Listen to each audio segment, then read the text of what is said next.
Bir tane. Nereye? Hadi. Sabit bak. Hadi kolay gelsin. Ustalar, elinize sağlık.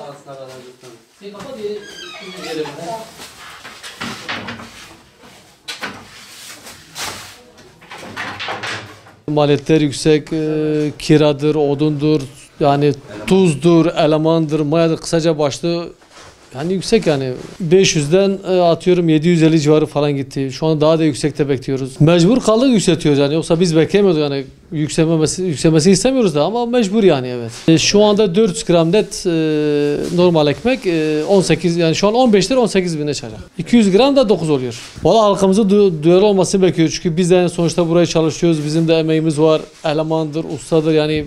Yani biz de zorluk içerisindeyiz yani. Yani biz de yükselmesi istemiyoruz ama mecburi oluyor.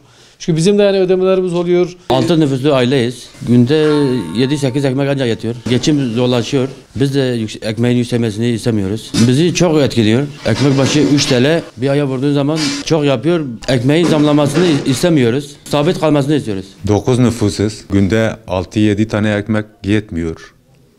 Bir de pahalansa düşün halimiz nasıl olacak. Zordur, çok zordur. Geçindirmek bu zaman şu durumda çok zordur. Ekmekte de tasarruf mu olacak?